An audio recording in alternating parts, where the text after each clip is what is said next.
There's different ways that you can become an EMT. There's 3 high schools, Hunter Huss, Stuart Cramer, and Cherryville. They have the EMT program. So as soon as you pass that class and you turn 18, then you can hold an EMT certification card. If you decide not to do that and you want to become an EMT, then you can go to Gaston College. And that's just a semester long.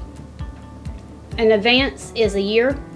We don't see so much of advance anymore, just because we have condensed the training to become a paramedic. You can become a paramedic within a year up to 2 years.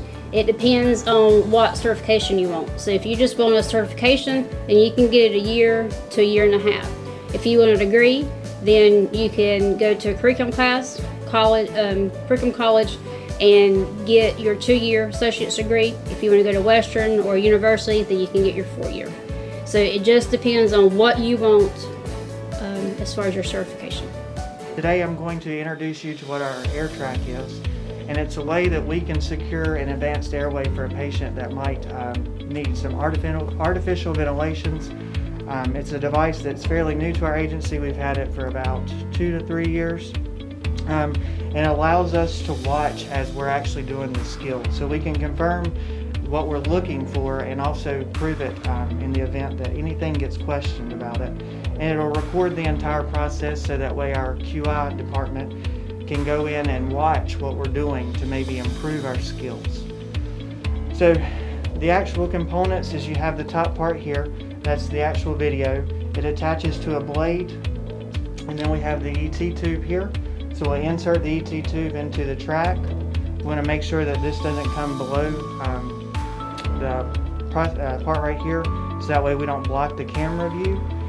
And then we would go in for our patient. We would open up the patient's mouth here. So on the camera here, there's 2 sides here.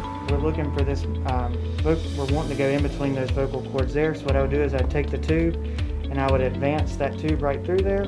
It's recording the entire time. I'll tap the screen and it actually takes a picture for me. We're going to pull the tube, hold here, retract the actual blade out. We would inflate our cuff here, that just helps hold the tube in place. And then we would attach our BVM.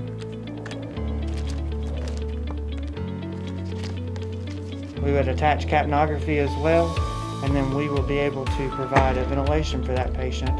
And we would confirm that we have ventilation via breath sounds and listen over the patient's stomach to make sure that we don't have a bad intubation. So this is one of our automatic load stretchers. It's made by Stryker. It's called the Power Pro. And it allows paramedics and EMTs to basically put the stretcher up against the back of the truck. There's some arms that go up underneath the actual stretcher here. So as they push the stretcher back onto this housing here, it'll lock into places here, and it allows us to know when it's fully locked and ready. There's a green light on the left side and a green light on the right side. These arms right up underneath here will come up with the press of a button.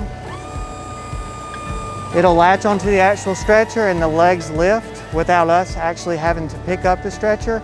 All we want to do is just be responsible and hold on to the stretcher the entire time, just in case the power system fails. We'd be ready to catch that weight. And then we can simply just push right into the truck. And there's a bolt that latches on, so that would be latched in and that patient can't go anywhere. These are a lot safer than our old ones. It's cut down on many, many injuries.